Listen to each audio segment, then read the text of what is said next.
Hello and welcome to today's guest lecture series event.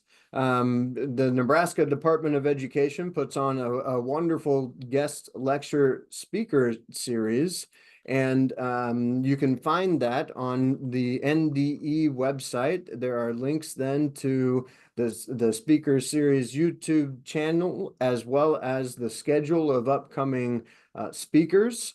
My name is Nick Ziegler, and I am at ESU 5, Educational Service Unit 5 in Beatrice. I'll pop my link to our presentation in our chat so that everyone has access to it.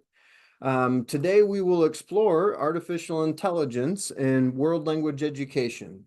I am the World Language Coordinator at ESU 5 and also the EdTech Specialist here, where I'm a staff developer focused on helping educators enhance teaching and learning across content areas with technology. My background is in world language education and teaching of English, Spanish, German, and fun times here at ESU 5. We host a distance learning world language program that serves 22 school districts across the state. So with that quick introduction here, and looks like we still have some more friends popping in, we're going to dive right in, and it looks like for Janelle, I'll post that back in. You can see on the screen, the tiny URL link is live to come directly to our presentation for today as well. Feel good at any time. This is a smaller group. We are scheduled to run from 4 o'clock until 5:30. And that will depend largely on you all in relation to how deep would you like to go. I'll pause throughout and ask for questions, and if we don't have any, that's okay. That means I'll continue to move. All right. With that said, let's dive in. Our goals today are to think about what is generative artificial intelligence. We'll define what is generative AI. It's a little bit different from just artificial intelligence, broadly speaking. Also want to look at 10 different tools for enhancing world language education with artificial intelligence. We'll look at 5 that help us to create content and 5 that are more student-facing to help provide that individualized feedback to our students. Let's continue. Defining artificial intelligence. I'm gonna pause the screen share and talk directly with everybody. I'd love for you to enter a number from 1 to 5 in the chat, whereby 1 is I've heard of AI and know that it's a thing, and I'm interested in learning more. That's why I'm here. And 5 is I'm using artificial intelligence. I'm embedding it directly into my curriculum already. So while you enter that in, go ahead and enter that in. I'll continue with a quick definition. I like to talk about generative AI in thinking about 3 iterations of the internet.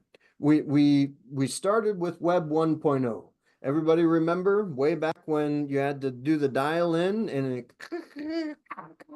right? Everybody remembers. So internet, Web 1.0. You got online and you read something. You maybe looked at an image. You maybe watched a video, but it was one way in. You were a consumer in the first iteration of the internet. Then came out Web 2.0. With Web 2.0, instead of having to install a program on my device, on my computer, I could go online and create something. These are tools like our Google Slides, for example, where I can create a slides presentation, or Canva, or I don't know, Prezi for our folks who have been with Web 2.0 for a while. Those places where I can log in and create something represent this idea of a different use of the internet. I go online and create. Web 3.0. We have entered into a new iteration of the internet. Generative artificial intelligence now allows us to go online and tell it what to create. Instead of I creating the thing, I can tell it, this is what I want. You make it. You make it. Generative artificial intelligence, this is the ability for me to tell the AI interface that this is what I want, and it will create it for us. That's, in a nutshell, what I talk about generative AI. That's what we're thinking about. I'm gonna poke through, and it looks like I've got a 4, a 1, and a 3. Outstanding. So there's some variation, and that's good, and normal and good. I'm going to share my screen once more, and now here we go with defining artificial intelligence, this idea of generative AI, that AI can create new things for us. It's been a long road. Every one of these slides, friends, is clickable, and it'll take you out to the different resources that I'm sharing. This one gives you a nice timeline that really does share. We've been thinking about this since 1932 at least. The timeline is it feels like it's going much quicker, and it's true. Once we had I don't know, 5 years ago when this generative AI started to come out, that's when things have begun to move much quicker. And this is another project I'd share with everyone. You can click on that. And so it was in the year something like 2 or 3 BC. I hope everybody can remember that. It was 2 or 3 BC before COVID. A group of ESU folks from across the state joined in on an ISTE, International Society for Technology and Education, an ISTE project to look at artificial intelligence. And so I leave it here for you. You can explore this, but the reality is that artificial intelligence has already been embedded into a lot of the tools that we're using for things like data processing, search engines, chatbots, machine learning, AI perceptions. It's been getting better and better, and in the past few years, we've kind of seen an explosion. How does it work? The idea really is, I mean, think about a bucket. You have this big bucket of information. There's this huge large language model, the LLM, the large language model. It's this huge data set, and that might include text, images, videos. It's this huge data set. Programmers write their code to help the machine make sense of the big bucket of information, not just to understand it, but to extrapolate from it to then create things. And so those things are coming to us as the consumer, and then we interact with those things. We critique those things. And the model, the artificial intelligence, the machine learning gets better as we interact with it. It begins to understand better what it is we want from it. This is a quick important thing to cover. Student data privacy laws are important. FERPA, COPA. The idea is that students under the age of 13, we cannot share personally identifiable information for students under the age of 13. Now, we just talked about artificial intelligence works on these big buckets of information.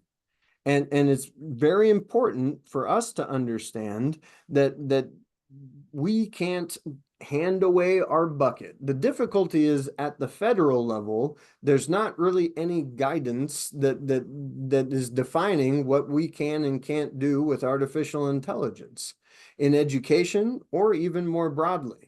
The same is true then at the state level. So if the feds aren't going to do it, the state could do it. And here in the state of Nebraska and in other states, I'm not aware of a single state that has said something to pass a statute, passed a law of some sort that limits or defines what we in education can do with artificial intelligence. Okay, so if the feds won't do it, the state won't do it, it's up to your school district to do it. Many times at the school district level, we also still don't really have a clear definition of what our boundaries are with artificial intelligence. You might have a policy that is more student facing that says effectively students aren't supposed to use it to cheat. Okay. How about me using it to interact with my kids? That means we're down to the teacher level. And as teachers, we're putting that onus on us to understand what the law says. And so this is here for you. I welcome you to open that up and read it. But effectively what we're saying is that data for kids under 13 must be protected. Any personally identifiable information, that includes names, email addresses, of course, dates of birth, and all of the other more sensitive things, but it includes names and email addresses, personally identifiable information. So let's do a quick activity.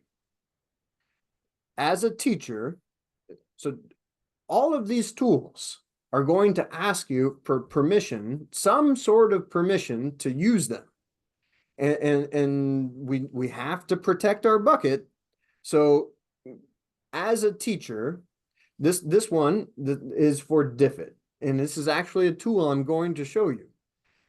Are you okay with Google sharing your name as a teacher, your email address, and your language preferences? So my answer to this one, is that yes, that's okay as the teacher. Now this is a teacher tool. If we were talking about as a student and those students are younger than 13, then the answer has to be no. As a teacher, this is okay according to our laws. Let's look at this one. Here's Drive Watcher. This is a different tool I'm not going to show you. Look at it. It says if you want to use this thing, it will be able to see and download all of your Google Drive files. Pause and reflect. You are a member, likely, of an IEP team or a school improvement team, or have access to some confidential information inside of your school district. If you were to say yes to this, well, it can send emails on your behalf, view your history, and all the like. Another tool is Brisk Teaching. This tool is fairly popular, and I like it in so much as it can do a lot of different things. However, I do not promote it because it asks for the ability to read and change all data on all websites. That includes your Google Drive. Unless your school has a tech policy that identifies Brisk Teaching as an approved tool, this violates our COPA, FERPA laws at the federal level. Let's look at another one. Here's from our good friends at Facebook. Meta Drive wants to have access to see, edit, create, and delete all of my Google Drive files. It's going to connect itself to my drive. It'll see the data of users in my Google domain. It's going to download my contacts. It'll see, edit, download, and permanently delete those contacts. No, right? So I really sincerely think it's important to pause for a moment and reflect on the fact that student data privacy laws are important. E-rate dollars are tied to school districts complying with federal law around data privacy. And so we don't want to get ourselves in a sticky situation. All right. So the tools that I will share are Dr. Z approved. That doesn't mean you shouldn't have a conversation with your district before embarking on some of this work. I'll talk more about privacy in relation to each of the tools. So we're almost done with defining artificial intelligence. And so this idea of machine learning, and so I'm trying to admit people while talking, and so pardon me. Artificial intelligence, generative artificial intelligence is this idea that I can tell the AI to create something on my behalf. So let's talk more in concrete terms. We've defined generative AI. Now let's see what it can do. I want to show you 5 tools for creating content and 5 tools for interacting with students. The tools I will share include tools that allow you to create images, create videos, music, differentiated content, and lots more other things. I want to ensure that I've got everybody on mute. Feel good about coming off mute. If you have a question, please do. You can do so at any time. I just want to ensure that everybody's in the same spot in relation to our microphones so that nobody's surprised. Okay, let's dive in. Let's create some images. This first tool is Deep AI. There are many tools that allow you to generate an image from text. Deep AI is one of my favorites because when you click on it, it does not require that you log in to use it. Now watch all the pop-ups start coming on here. And so that's a little bit annoying, but fine. I'm not having to log in. It's not asking for any sort of permissions. So now I need some help. We're going to create an image. So I'm gonna in the chat, help me out. Somebody say an animal, any animal, any animal. First person gets it. Come on, help me out. A giraffe. And so I would like a giraffe wearing what? And Janelle, I appreciate it. Keep it coming. Others, I'd love for more participation as well. I would like a giraffe wearing what? Wearing sombrero. And so what's he doing? I need a verb. And so is he running? Is he walking? Is he sleeping? Is he flying? Is he what? Dancing? Dancing where? Dancing where? Jaff wearing a sombrero, dancing where? We're doing good. Keep it coming. Let's have some fun.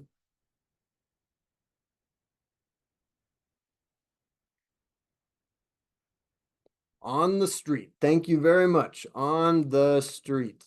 Okay, so it would take me a very long time to find an image of a giraffe wearing a sombrero dancing on the street if I were to do a Google search for the thing. I'm going to pause right there and remember with me that copyright. So one thing that has been decided by within our legal system is that nothing created by generative AI may be copyrighted.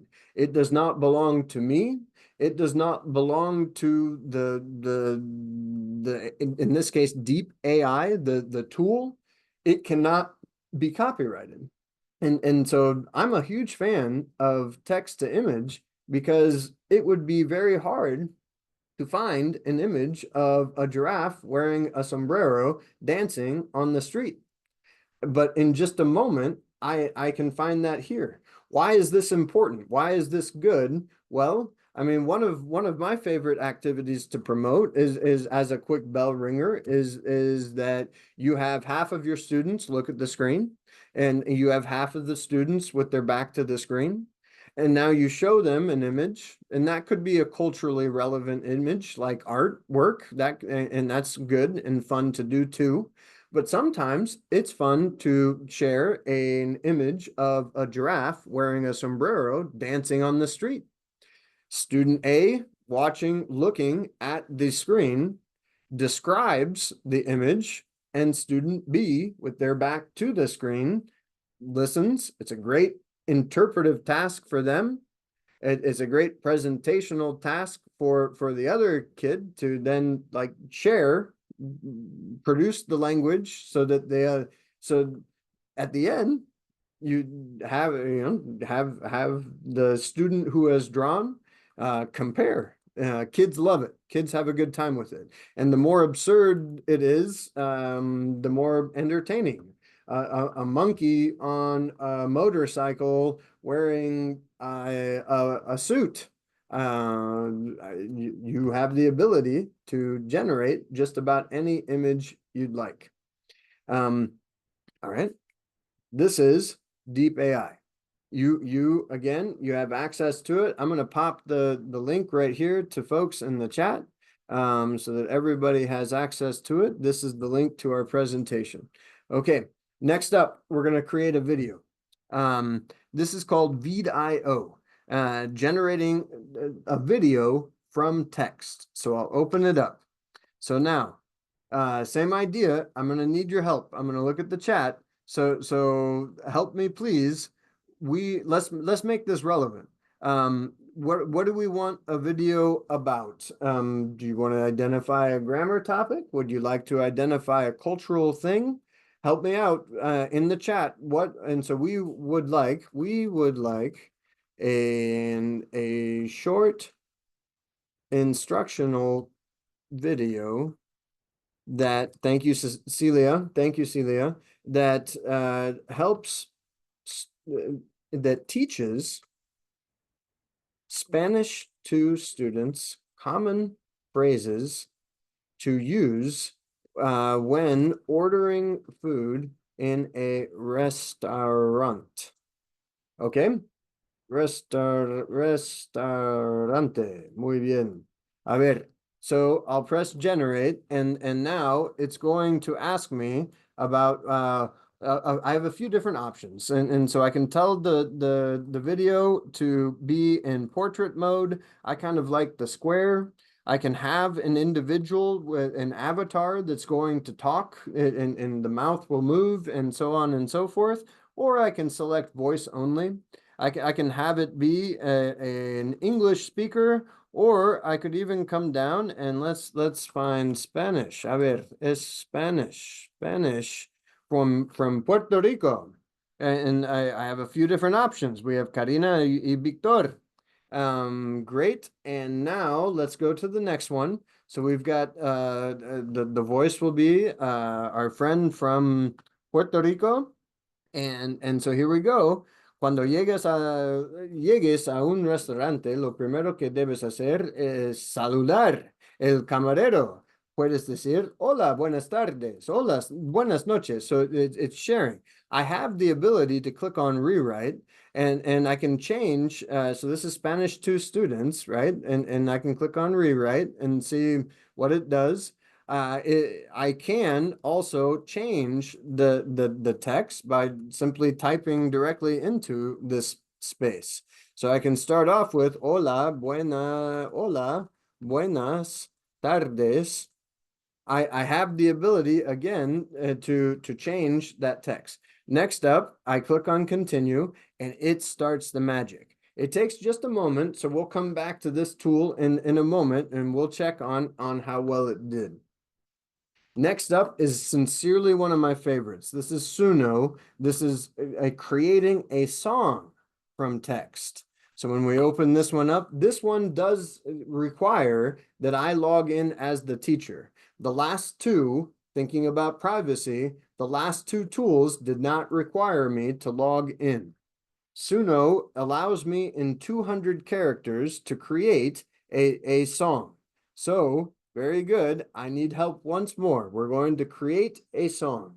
So a song for Spanish 1 students in Dr. Z's classroom.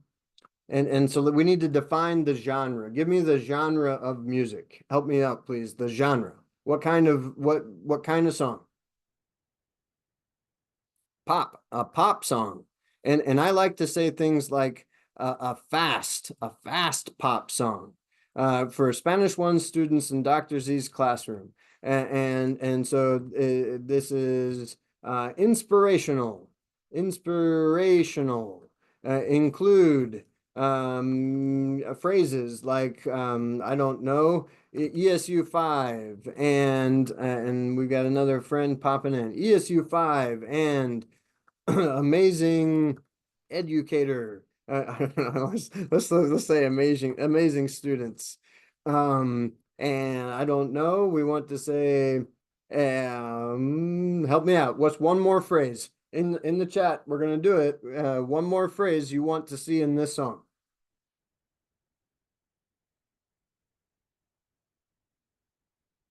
Got to be interactive. Help me out.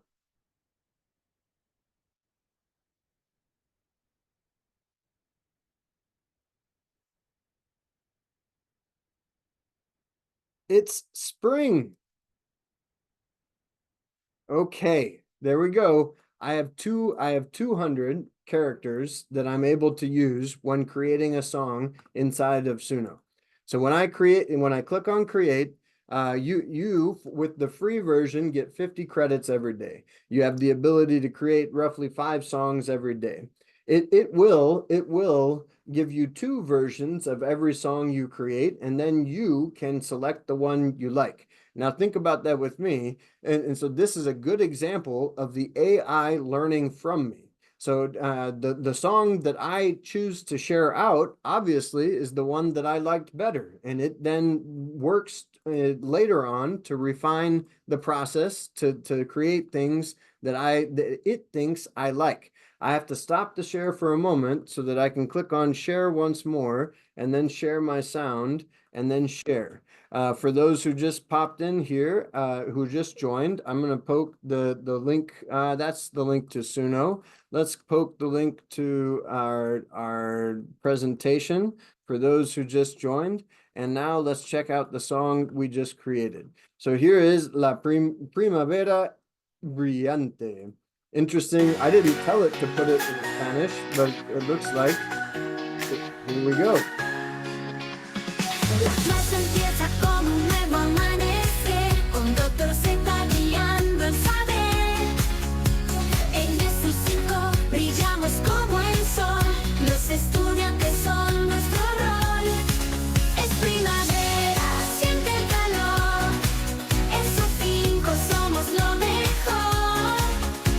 It's pretty darn amazing.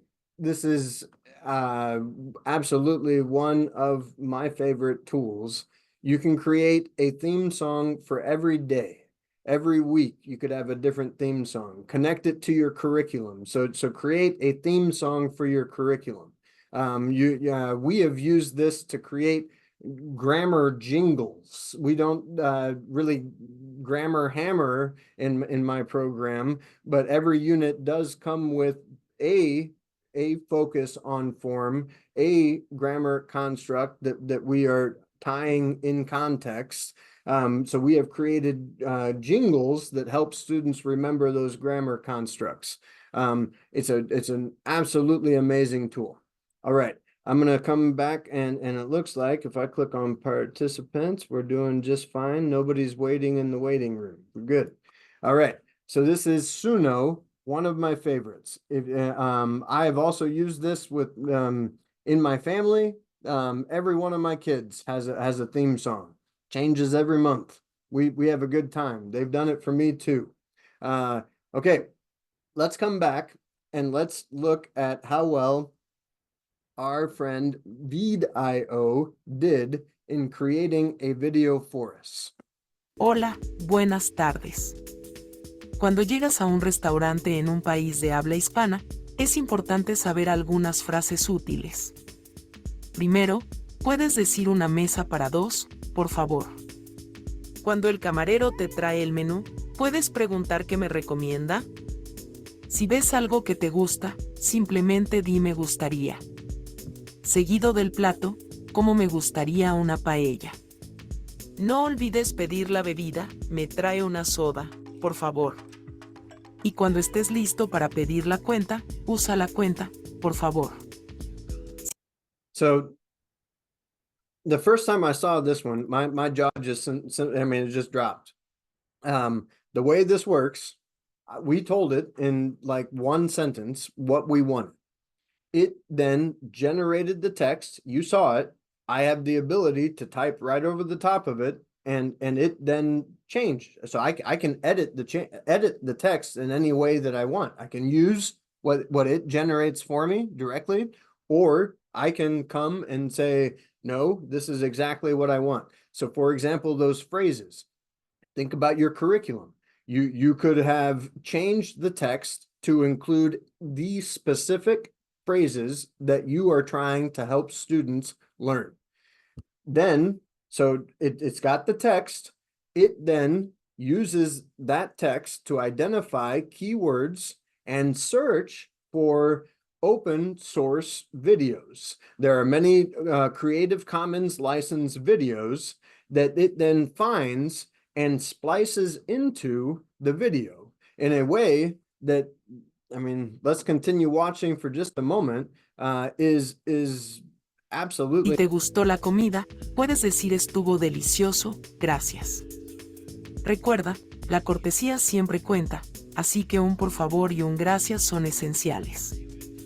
Ahora estás listo para disfrutar de una comida en español. Hola. Okay. So remember that hola, buenas Buenas tardes. tardes, I wrote that, right? You can change it. To get this out, to get it out of Vidio, I recommend that you use a screen grabbing tool like Screencast-O-Matic or a paid tool. There are many tools that allow you to record your screen. Zoom allows you to record your screen. That's what we're doing right now.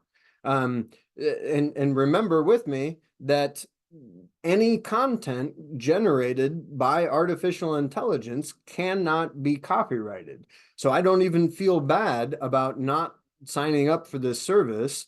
I didn't have to log in. We told it what to do. It generated it. I edited it. And now I would use a screen recorder to save the file. I would put it personally in Google Drive and then make it accessible to my kids through our learning management system, Canvas. Outstanding video quality. So great. We're moving right along. It's 4:30. We are right on time. We've looked at Vidio to create videos, and just now looked at Suno to create songs. And now let's continue to look at differentiating content. Diffit is another great tool. Diffit is another great tool. This one has been around for almost a year and a half, 2 years now. Allows you to do, and it's expanded. It's expanded. It used to just be 3 things, and now it does 5 different things. But allows me to say literally anything. And so I need a lesson on. Help me out once more. I'm going to look to the chat. I really sincerely would love for this to be applicable and interactive. So I need a lesson on. Now what? Let's identify maybe a cultural event. Any cultural event. It doesn't have to be Spanish for my Chinese friends online. Any cultural event, any cultural thing. First one wins. In the chat, pop it in. Okay, very good. I need a cultural lesson on Guatemalan Mayans. Muy bien. And okay, so I'll scroll down just a little bit, and I can tell it that I would like it to be for 5th graders. I can tell I want it to be in for 9th graders. And I have not tried this yet, by the way, but I could tell it I want it to be in Spanish. And it could be fictional or informational. And in Janelle's example, I suspect we want it to be, based in fact. So let's click on generate. And in one sentence, let's see what we get. Takes just a moment to do the thinking. I'll show you in a moment. It does some other things as well. I'm a big fan of pulling in a YouTube video to generate some comprehension questions. And so I need a lesson on Guatemalan Mayans. And so it's going to ask me to sign in order to access it. This is a tool that is only asking me to see my name, my email address, and my language preferences, as well as my picture, and that's okay with me as an educator. That's okay with me. So it gives me a few different options for images I might use. It gives me an adapted reading. I have the ability to change the text length. I mean, that's kind of cool. That's new. It's the first time I've seen it. I can edit the text myself if I wanted to edit the text myself. I can likely change the reading level as well. And so let's see, the tense. I can use the simple present tense only. Apply the tense. I saw a few examples of the past tense. So currently, hoy en día, very good. Han vivido. Very good. Look at that. So it went from the present participle here to the viven in Guatemala. That's I might actually start using this more. I didn't know it was going to do so well. It gives me not only that, but a summary of my text. Certainly, friends, certainly, I would want to read this text and make sure that it is true, right? It's AI generated. Now, to generate the text, it's looking in the big bucket of data that it has access to. Generally speaking, it's good, but it's always best practice to ensure that you, as the educator, read through and do the good thing. Sometimes it can be hard to find a first, it can be hard to find a text that is accessible to our students. We want it to be a great text that is from the target culture. That's true, and I love that that is true. But sometimes it's nice to be able to generate some content like this. Not only will it generate the text for me, the reading comprehension for me, it will also then give me some comprehension questions. I guess we could take a step back. Let's take a step back. I could absolutely copy this text and come back to vid.io and let's come back to back. And so I need a lesson on Guatemalan Mayans and press generate the video. Now remember with me, and I'll let it run. I like to select square.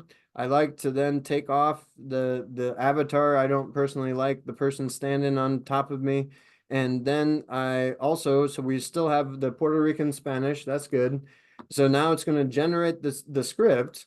And now I want to paste in the script that was generated for me in a different place, and now press continue. And I just wonder how well, I've never done that before. So let's just let that run while we think for a moment.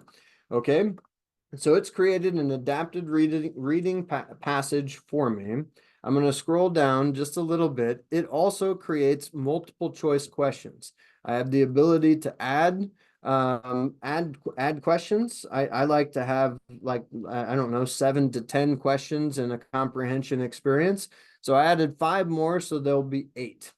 8 comprehension questions. And then I can click on export to Google Forms, and then export to Google Forms.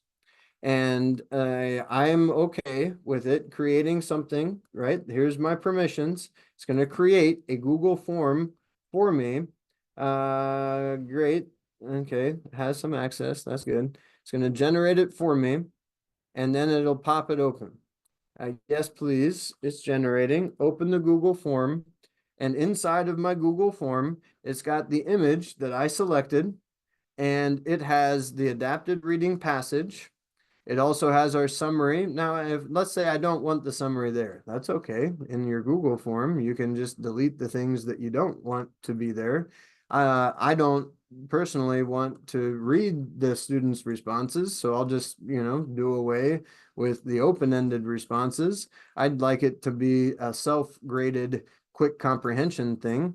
And so I'll just click through and delete the things I don't want and delete the things I don't want. Did you know in Google Forms now, you have to now click on publish before you can share it out to somebody? But that's great. So I can click on publish and anybody with the link is able to do it. I'll copy it and save. I'll even pop it into our chat so that you have access to it. Paste. So great. Let's come back to our friend over here. Generation error. Interesting. Try again. It's possible that the audio the text that I put in there was too long. I suspect that's true. So let's see what happens if I click on V. Now I need to come back over here. Okay. I'd really like it to work. Let's just see if it does. And so I've got Los Mayans, and now let's come back and here we go. Yes, please, Control V, and let's see if it likes me better this time. These are students and educational, and press continue. It's possible that because I pressed the back button instead of opening it, that it didn't like me quite as well, but let's just let that happen. Another thing I want to show you inside of Diffit is, so when I click on Diffit, come back here, and then let's say I found a really cool YouTube video on Guatemalan Mayans. I have no idea what's going to come. And so here is Guatemala, a 12-minute documentary. And okay, so here's the link to, and obviously you would want to watch it, right? Make sure this is the thing that you want. But now I can pop in the video link and do the same thing, 9th grade Spanish. Maybe I'll switch it up and say 4th grade Spanish because I want it to be easier in terms of readability for the kids. So it'll look now, it will watch the video and do the exact same thing. It will now create a transcript of the video. It will then give me a summary of the video as well as the ability to create comprehension questions from the video in a self-graded Google form. This is an outstanding tool for us in education. And look how long that text is. That's the full, what was it, 15 minutes, 12 minutes, and then gives me all sorts of wonderful content. So this is Diffit. I want to come back and here's our video. I suspect it was too long. Los mayas guatemaltecos son una parte importante de la historia y la cultura de Guatemala. Hoy en día, representan una gran parte de la población del país. Aprender sobre ellos nos ayuda a entender mejor Guatemala y su gente. Los mayas viven en Guatemala y en otras partes de Centroamérica desde hace miles de años. Su antigua civilización es muy avanzada, con grandes ciudades, escritura, matemáticas y astronomía. Construyen pirámides impresionantes, templos y plazas. Sin embargo, alrededor del año 900 después de Cristo, muchas de estas ciudades están abandonadas por razones que aún se debaten. Okay, friends. I mean, I don't know what else to say. I mean, that's like spiking a football. We generated text. We changed the text to then customize to use only the simple tense. So we made it easier. And then we went to this place, v.io. We couldn't paste in like the entirety of that text, but we had the ability to tell it exactly what it is I want to create. And hoy en día, los mayas en Guatemala son diversos, con diferentes idiomas y costumbres. And the language that la mayoría vive en las áreas rurales del oeste y el norte de la ciudad. Um, and it's not just in Spanish. We can do it in other world languages as well. You have the ability to very easily generate high quality content. All right, let's look at a couple more tools. It's 4:45 and we are right on target. We might actually make it to 5:30, and so let's have some fun. Conmigo, sign up for free, and great. We're going to start using Conmigo. Conmigo is put on by the Khan Academy. This is a great tool, and primarily in subject areas in our core content areas where they put together wonderful math, science resources. They're continually expanding. Um, this allows us to do a lot of different things. And so that's what I put in here, create lots of stuff. So let's see some of the lots of stuff. I can create a lesson plan. I can have it help me with a lesson hook, an exit ticket, recommend assignments, discussion prompts. I can create a booklet. This is new. They've just partnered with Blookit. Blookit is a gamified like experience for your kiddos, kind of like GimKit. It has a free version, wonderful tool, and they tie together. I can tell it to create an informational text for ninth graders on Guatemalan Mayans, and I can have it be 300 words, and just press start. And now it's going to create an informational text. Notice this one didn't appear to allow me to create the text in Spanish, but that's okay. I wonder if when I click over here, can you rewrite this in Spanish? And I actually don't even know the answer to that. Let's see if it would like to rewrite it in Spanish. And so son un grupo indígena, it looks like it just rewrote it in Spanish because I asked it nicely to rewrite it in Spanish. And now I could copy this text. And so it's another spot where I can have it generate content. Remember with me, anytime you're using any of these tools to generate content, it is imperative that you look at it. I mean, please hear me say that. You want to read it, make sure it's good, but there's no angst about copyright. Hear me say that again. Using a tool like this, there is no anxiety around copyright infringement because it cannot be copyrighted. It's using generative AI. So great. I can do a text leveler where I could pop in text. Let's say I've got this great long text that is wonderful, but I want it to be an easier text for my kids. Great. Let's look at support. One of my favorite things to share out is an IEP assistant. We all get asked to be on IEP teams, and sometimes it's hard to come to the table with something productive. I'm not a SPED teacher. I'm not well versed in accommodations and modifications that we might do.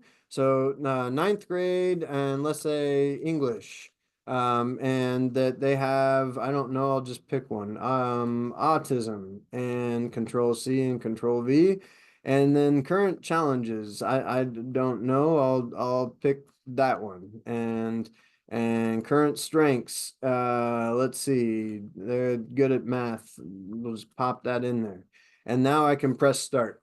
Notice I didn't tell it the student's name, right? And it doesn't know that.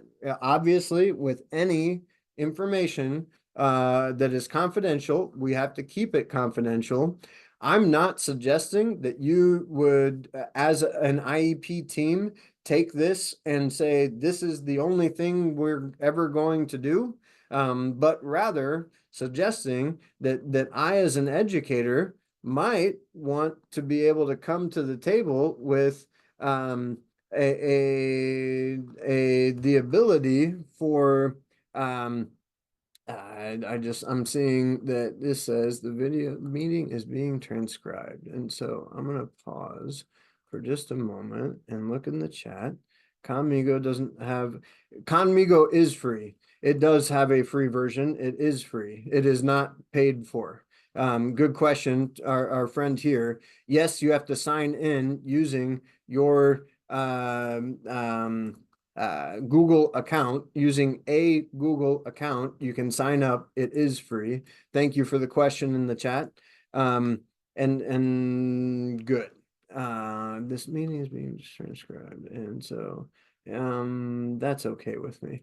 So I'll just stop the screen share for a moment. And so if anybody just noticed that there was a pop-up that said this meeting is now being transcribed. And so that's an example of someone in this meeting has an AI tool that is connected to Zoom somehow, and it is now transcribing the meeting. And whether you like it or not, I guess that's the direction we're going. Good. I'm going to press share once more. This is Conmigo. It's put on by our good friends at Khan Academy. It is free.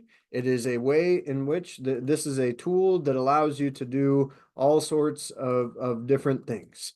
And so I welcome you to access it. Great. Those are, I'm going to do some tab management here. Goodbye. As much as I love this, I mean, I'm seriously very impressed with the quality of that video. Great. Those are 5 tools to create content. Now we're going to switch gears and with an eye on, it keeps asking me to pay $4 per month as a teacher. I do not pay, friend, and so I'm not sure. I'm not sure. I know that I do not pay, and I would have to, when you go to Khan Academy, Conmigo AI teachers, and you click sign up for free, it says it right there. That's where I recommend clicking. We're going to continue so that we get through all our content. I want to provide feedback. So we've just looked at 5 tools that are more for us to create content. Now let's look at 5 tools that allow us our students to interact with the AI. And so the first one is Quizlet QChat. Now I'm a big fan of Quizlet QChat, but I do need to share. And so this is looking at the lista of 100 palabras prácticas. And it's going to be able to teach me. I can practice the words in a sentence. Any flashcard set that you have inside of Quizlet can be turned into a one-on-one tutoring experience. I can ask it questions. It can be in the story mode. It is a really cool component addition to Quizlet. I'm going to leave there and now just pause and share. I saw in an email from our friends at Quizlet, that their Q chat, they're looking at doing some sort of revision to it. It's possible that it's not around forever, so I'm not going to spend a whole lot of time on it. It is a tool that I currently use in our program because we have our flashcard sets, our vocabulary sets inside of Quizlet. And so it's a great spot for kids to interact with it. The next one is Chiron Learning. This is an interactive video creator. It allows me as the educator to tell it to create anything. And so actually I'm going to go and so a ver, is no longer available. And so thank you. It's, I mean, obviously I just clicked on it and it opened. And so they're in the process of phasing it out.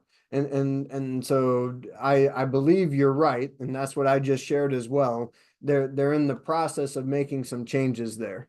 Chiron Learning is another tool that will create a video, an instructional video for me, and from text, and then embed comprehension questions directly into the video.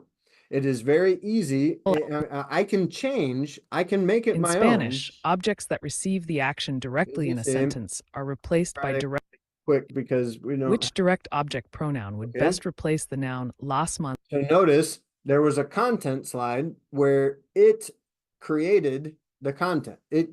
I told it what I wanted. I need a quick lesson on direct object pronouns. I identified a specific grammar construct, and now it created the first video explaining it. And now Manzanas, the apples, in a sentence. providing my students with a quick check for understanding. So it would be las because it's las manzanas. That's correct. That's Las correct. is the appropriate direct. And great. In Now Spanish, I can go it's on. crucial to match the direct. You have the ability to edit the entire thing. I didn't go through and edit any of this. During a is conversation about generated for me. foods, your friend says, No quiero probar quiero las tortas. A ver, which one? I want to get to the end, and so no quiero probarlas. That's correct. That's Since wing, great. it's And your so turn. at the end, It's your turn. now, very good. Please tell me the It rule says, for please using tell direct me object. what's the rule in your own words? And I have the ability to then interact as the student. Notice with me, I, the student, did not log in. I, the student, did not log in to interact with this instructional content. Now I can say, what's the rule for using direct object pronouns in your own words? It's a way to shorten sentences with words like it and them. And so let's just start there and then see what happens. So that's my first response. And now it's going to respond to me. That's a good start. Interacting. You've identified that direct object pronouns are used to shorten sentences and can replace words like it and them.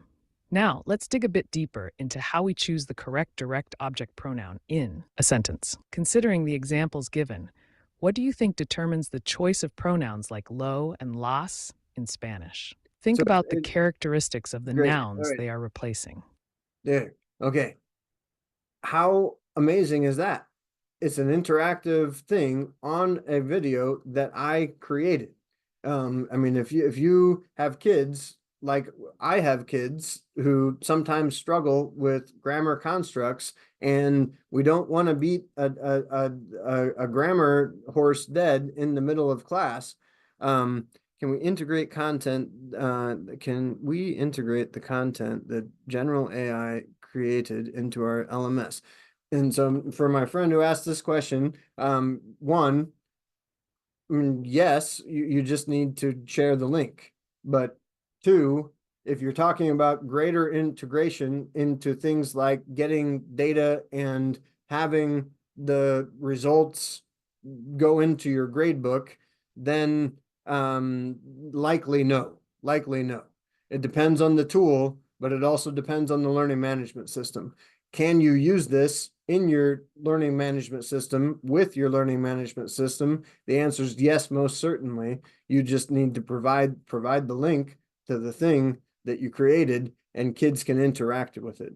On the back end, I, the educator, get to see Chiron Learning. Let's see, I haven't done this for a bit, so bear with me. I can open it up and log in, and it is free for me. It wants to know things like my email address and the like. Here's the one that we just saw. Here's where I can edit the different slides. I can change the different things. I can replace the video with my own video.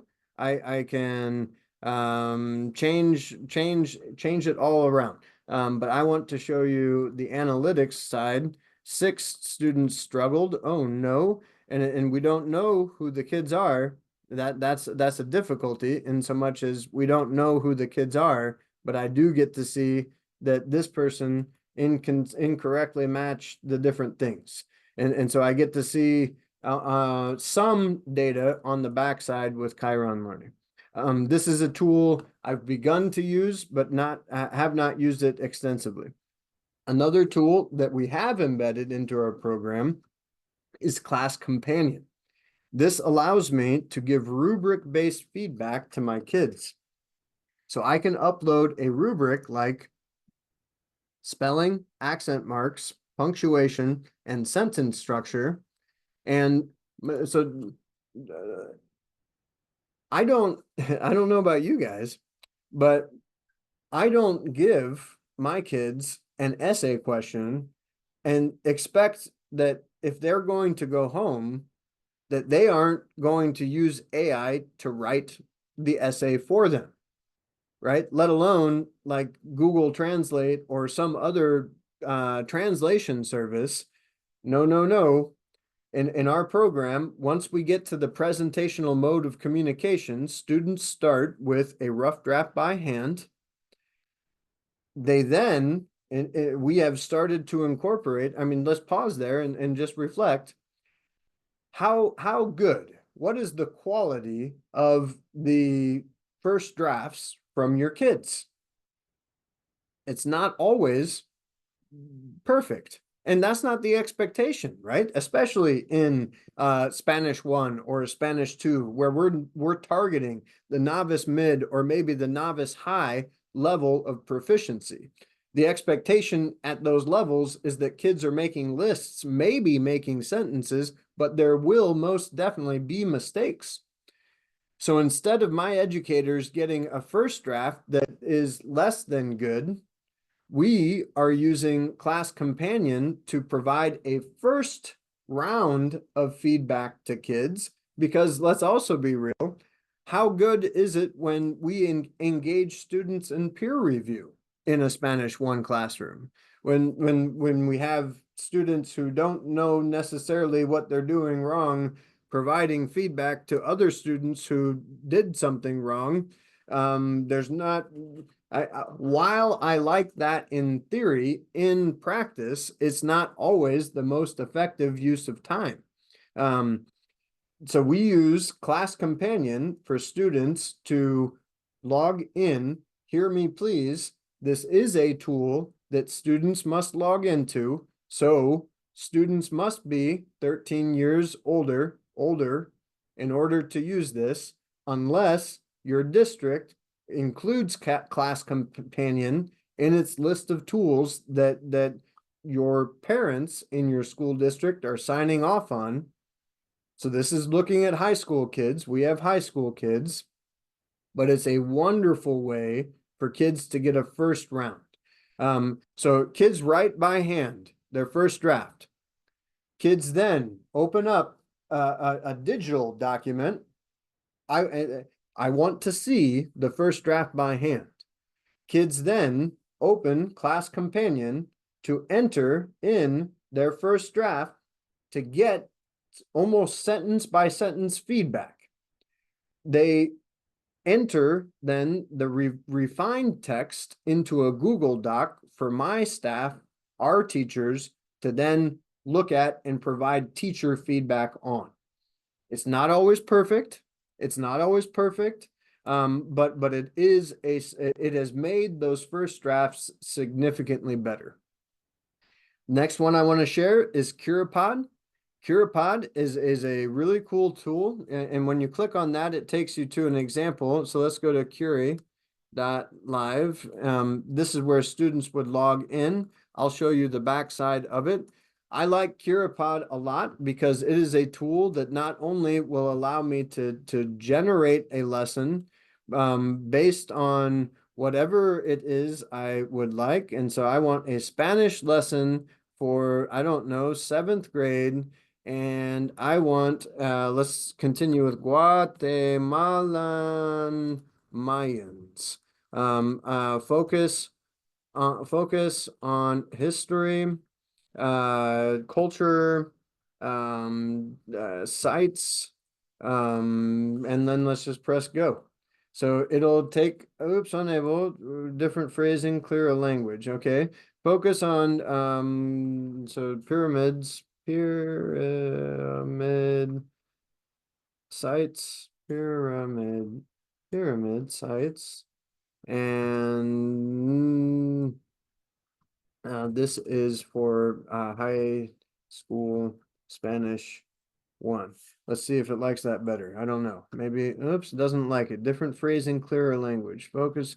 I would like, we are teaching about let's take off Guatemalan, the Mayans, the Mayan culture, and get lesson. It's not liking me. That's okay. We'll go back and I'll show you one that's good. I promise. I've used this multiple times.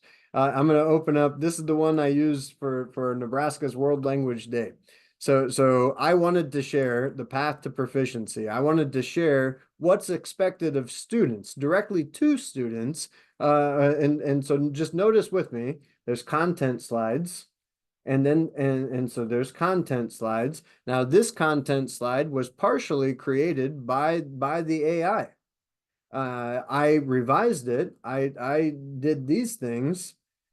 Here's another content slide. Here's a poll. This is what I like about it is that is students can interact directly with the presentation. They can log in. It's like a Nearpod or a Pear Deck or a Mentimeter, for example, those tools that allow for students to log in and interact. And let's remember with me, my program does distance learning. So it's great for me to be able to interact directly with kids in a digital way. So this is a poll question. I'll scroll down. There was another poll question. There's content. Here's AI feedback. And so in your own words, what are we talking about? And the students will respond. I can see their responses, but I can also allow for the AI bot to give them initial feedback. When I teach to 200 kids in one period, it's pretty nice for kids to get some immediate feedback. There are other activities. One of my favorite is the drawing activity. When I come back to the top, I can click on edit, and very good. This is an ongoing lesson. I can't, and so I want to press edit. It says the lesson can be run multiple times. That's good. And so good. And so edit the activity. I can pull in bum bum bum and good. Let's close over here and add a new slide. So a drawing, the kids can draw. How cool is that in a world language education class where I could have a text and the kids are supposed to illustrate it directly there? There's a word cloud activity, very similar to like a Mentimeter.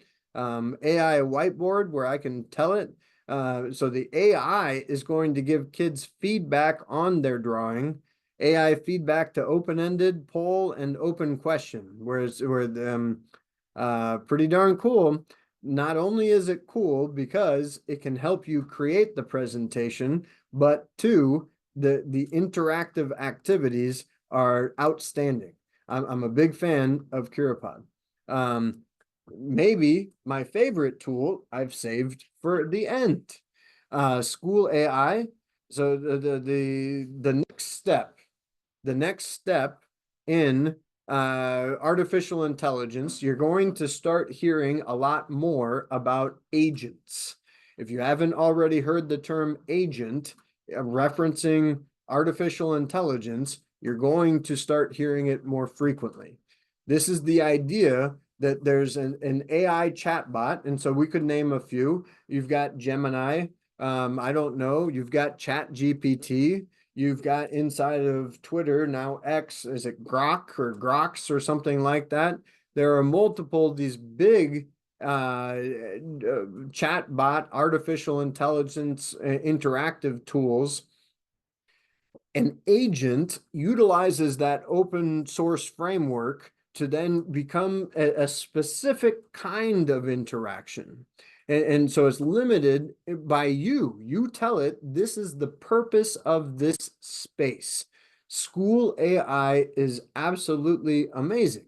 I'm going to go to School AI and let's go to School AI here. Let's go to this.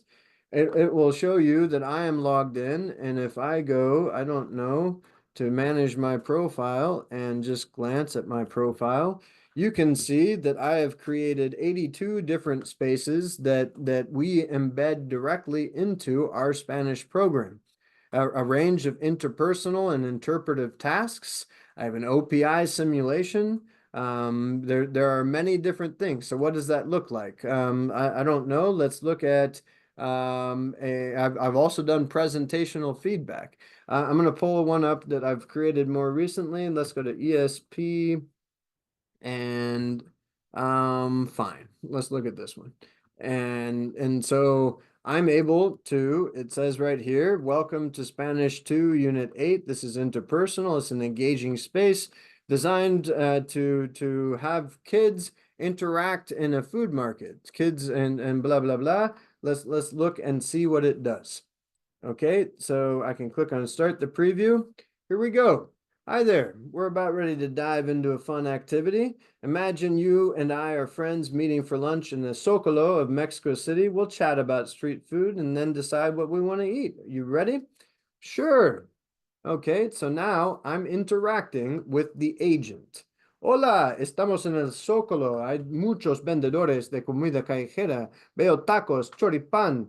A ver, empanadas. ¿Te gusta alguno de esos? Sí. A ver, let's turn it on to my Spanish so I can use accents. Muy bien. Sí. Me gustaría, a ver, comer tacos. ¿Y tú? Let's see. ¿Y tú? Muy bien. And you? So it's asking me, right? It says we for our friends of other languages, we are in the town square. There are many street vendors. I see tacos. Choripan is like a sandwich, like an empanadas, like a baked thing that's beautiful and delicious. Would you like to try one of these things? Yeah, I'd like to have tacos. And you? Me gustan muchos los tacos también. Para beber, veo horchata, agua fresca y soda. ¿Qué prefieres beber? Pues, and obviously I'm using language that's above a Spanish 2 student, but that's okay. A ver, so I could say, I want a soda. And it should not let me do that. Look at that. Why doesn't it let me do that? Because I told it not to let the kids speak in a language other than Spanish. Let's look over here, and I don't want to mess this one up, and so I might click on remix. Let's just see what happens here. Okay, so let's glance together, understanding with me. We only have about another 10 minutes together. Comida callejera. So when you create a space, you want to identify what is the purpose of the space. So it's to identify food and drinks, state opinions, and so on and so forth. You want to tell it the context. Notice here it says if students use a language other than Spanish, pretend like you don't understand. The context is that two people meet, and in the first scene, you're a student's friend, and you're going to decide what you're going to eat and drink. Prompts might include, do you like something? What do you recommend? Do you prefer? And so after you know what's supposed to happen, you then switch. And I stopped it short, but they switch so that now it's a street vendor and you are going to interact with the street vendor to order the food.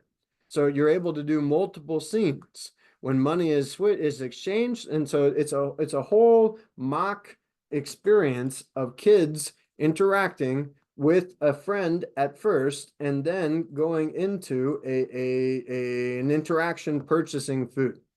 If you're interested in some of the other spaces I have created, I'll pop into the chat. All right, and good. And so good question here. Can you really make it speak? Wow, yeah, good question. So let's go back in real fast. And so now when I open this, let's go here, actually. Let's go here. And now when I open that exact thing, and I click show invite link, and now copy, and now I come over here to paste it in, and I'm hopeful that yep, it wants me to do that, and so that's okay. Let's try to do it over here instead. And now this is the student interaction. So I'm Jerry, and now I'm gonna press go, and I have the ability to change it to Spanish, and very good. And it appears that I can do Chinese as well. Okay, so yes. And now let's see how good it is. A ver, so speak. Hola, estamos en el Zócalo de Ciudad de México. Hay muchos vendedores de comida callejera aquí. Veo opciones como tacos, choripán y pupusas. ¿Qué te gusta comer? Pretty darn good. It's not a mechanic. That's pretty darn good. Pretty darn good. A ver. Good. I'm gonna pause the screen share and see. Let's see here. Many AI tools only offer level options K-12, or their levels based on language difficulty or logical complexity. Which level do you think elementary Chinese at the college level would fall into? And so I'm going to take a stab at answering this with the understanding that I'm not 100% clear on what the question is, and so many AI tools only offer level options for K-12. Are there levels based on language difficulty or logical complexity? What level do you think elementary level Chinese at the college level would fall into? I guess my response to you would be, what is the proficiency goal that you have? I would use that, and so not is it so if we're talking about a college level, we're still building proficiency, just like when you saw the example of the path to proficiency. The expectations for what is able to be done are consistent across languages at the novice mid, the novice high, the intermediate low, intermediate mid. Now, in languages like Chinese that are maybe more difficult to learn, the amount of time it takes you to get to those different levels of proficiency is going to be longer, but that still holds true. So my response to you in relation to what level do I think it would be, it depends on what is the level of proficiency that you are gearing toward. That's a long answer. I like your question. I hope that feel good about coming off of mute and being more specific, or let me know if that addressed your question. Look over here with me. This is, so here's Jerry, and so, ¿qué te gusta comer? Me gusta comer lasagna. Lasagna. So let's see what it does with lasagna. Me gusta comer lasagna. Oh, that sounds delicious, but here in the Zócalo, here in the city square, we don't have lasagna. We have tacos, choripán, y pupusas. Look at it pushing back on me and redirecting me. Oh, okay. Las pupusas son ricas. Let's just say that. Ricas. Muy bien. Son ricas. Pupusas son ricas. I misspelled it. Okay, very good. What do you want to drink? Quiero un soda. Quiero un soda. I want to show you the process where it then turns into the second scene. Okay, so sí. Let's say sí. And now it's going to go into that second scene of it being a sí. And good. It'll then switch like I told it to. The trick with this, with School AI, is building your space. I wanted to give it a little bit of interaction over here so that you can then see on the teacher dashboard, on the teacher side, what it looks like. Here's Jerry. It allows me to see it's my students' interaction. I can read it. It also gives me some takeaways, pop-up takeaways. It looks like it says that I'm happy with what's going on. That's good. But it would show you all of your students. The green light means that they're on and actively engaging. It's got a great teacher dashboard for you to be able to see how kids are interacting.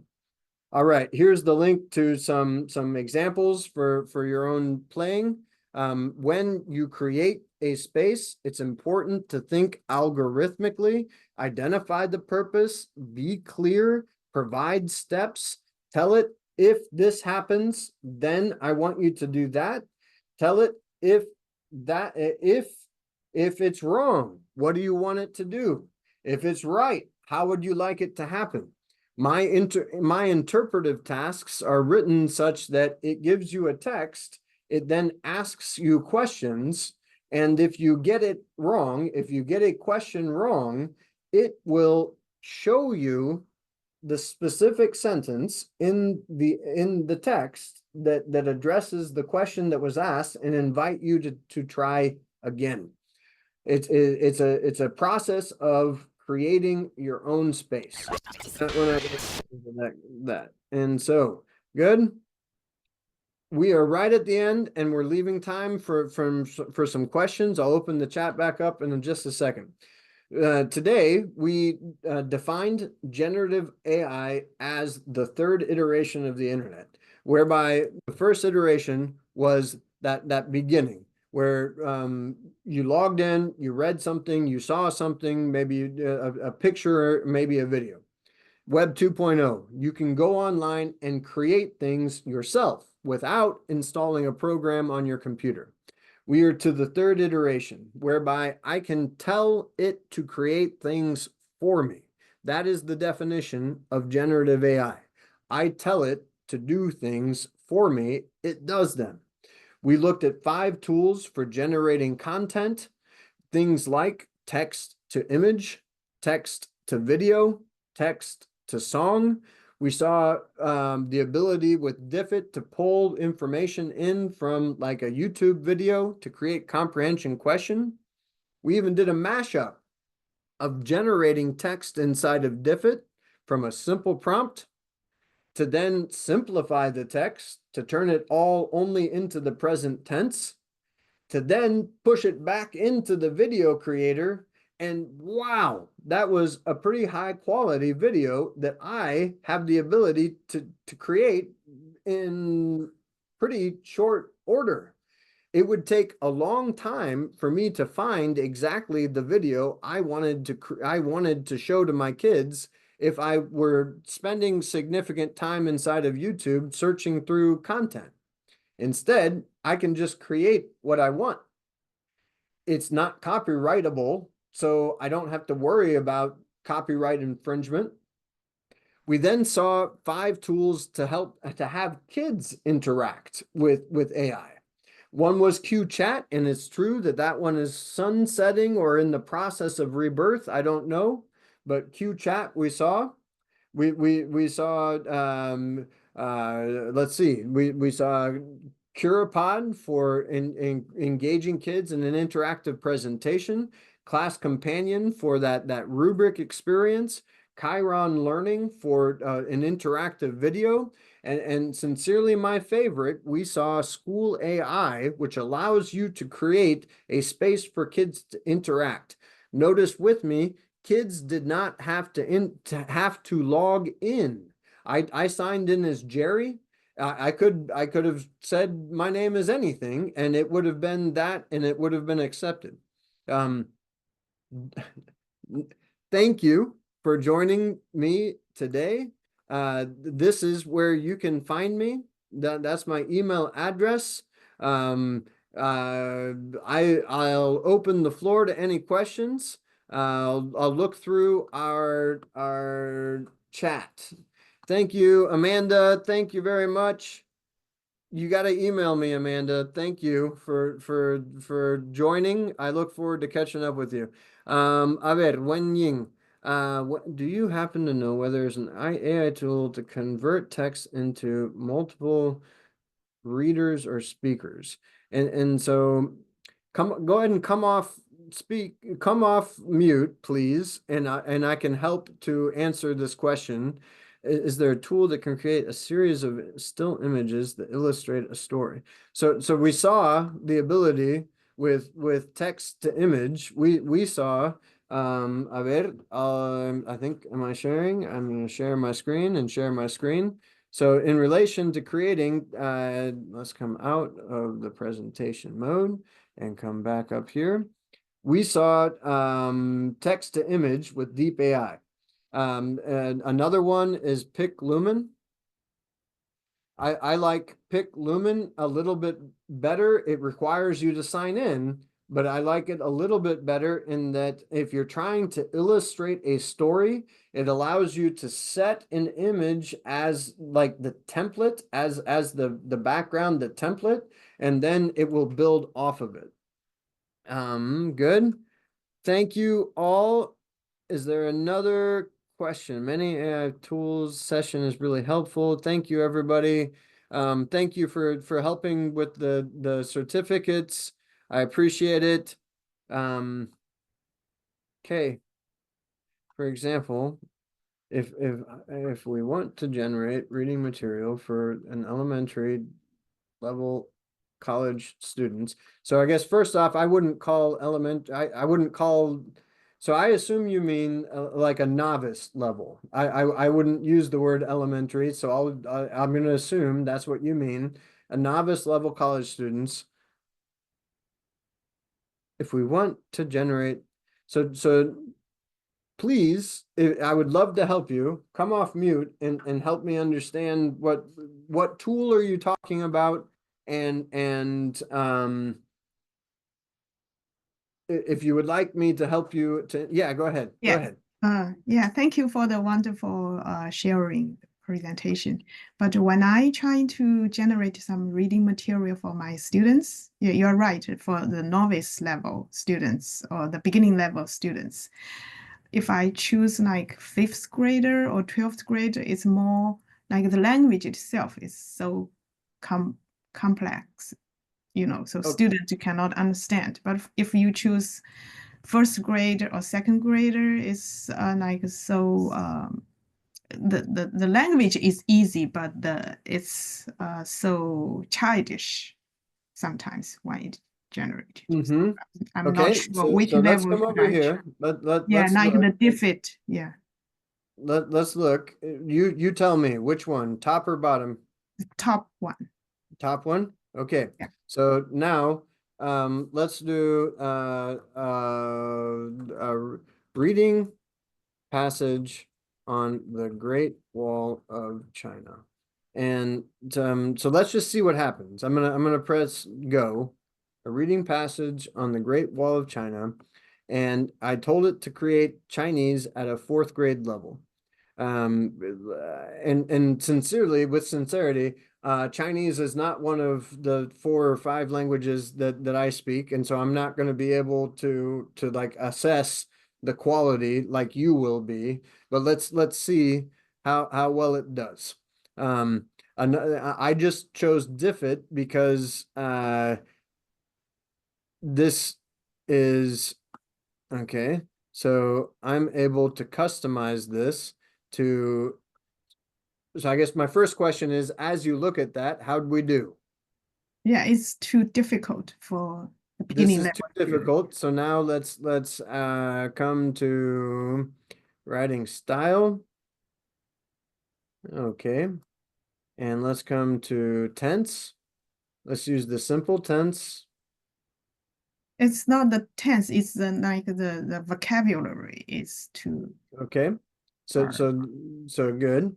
So then I can, let's see, customize writing style. Custom specific, and so I don't know, and so novice language learners, simplify the vocabulary. Regenerate. Let's just accept and see what happens.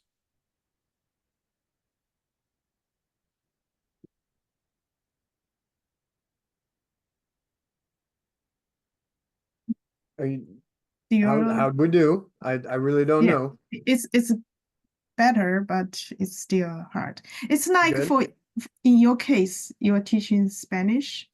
if you are teaching like for the high schoolers, but they are beginning level, so do you choose ninth grader or you choose like element? I don't know which level which grade would you choose when you generate? When I press create, right? Yeah. And so my sincere response is going to be a couple things. Number one, try multiple things. I'm not 100% sure, and it's hard for me to like gauge specifically with the Chinese language. When I create, I don't use it to generate a lot of the content that I share with the kids, a lot of the text that I share with the kids. I tend to, if I do, I heavily edit it to make sure that it's saying that what I want it to say. So I guess number one, I welcome you to try it out, and then two, to edit it yourself. Mm. Thank you, Jill. Jill says she chooses third or fourth grade for novice low, and then she rewrites it herself. And I think that jives pretty well with what I just said. Mm. But that's for reading material. But for some interactive activities, like you just show us through school AI or Mizu something, they still, when you choose the levels, they don't have like based on the language levels. It's based on students' grades. So it's sometimes inconvenient for language. I think that is true. I've addressed that in a few different ways, specifically with school AI. One, I provide it my vocabulary list, and I tell it to when possible, incorporate my vocabulary.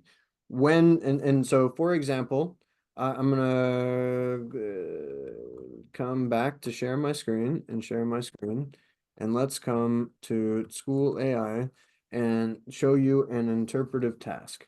And so we were looking at interpersonal tasks. I do agree with you that in those interactions, sometimes it can be too hard or it can be too easy. So when I press start on this one, I have provided it, and so it's going to give me a quick leyenda is what this one is. And so it is highlighting the vocabulary words that I include in my unit. And so then it's going to ask me in English what it will ask me comprehension questions in English. So remember with me, the goal in an interpretive task is to provide some comprehensible input. And when checking for understanding, especially at a novice low, even up to a novice high level, I think it's okay that those comprehension questions then are in the L1, in the English language, in our case. This ensures that students are not getting caught up on the question and instead are maybe or if they get it wrong, it's because they didn't understand whatever it was that was said in the story. It's important to write your school AI prompts and revise them. Continue to revise them. You saw how long one of my prompts was. So if you click, if you have the ability to remix any of my spaces and just tell it to do it in Chinese. I'm not suggesting that you would just simply do that, but what I'm saying is you can look at how I create the prompts and change them to meet your needs. Okay, thank you very much. Yeah, one more question. Is the school AI free or you have to? absolutely. Oh, wow, that's great. Mhm. Do they have like some limit for the length of the prompt? Or Not for the length of the prompt. If I remember correctly, you can have 100 students interact per day. okay. Thank you very much. That's Yes, you're wonderful welcome. Thanks for presentation. coming I off learned a mute. lot. Thank you. Mhm. Yeah, yeah. Thank you, 关老师, for organizing this event. Thank you. Okay. Yes, you're welcome. I think we're done for the day. Please feel good about reaching out to me directly. You have my email in the presentation. Thank you. Have a wonderful night. See you next time.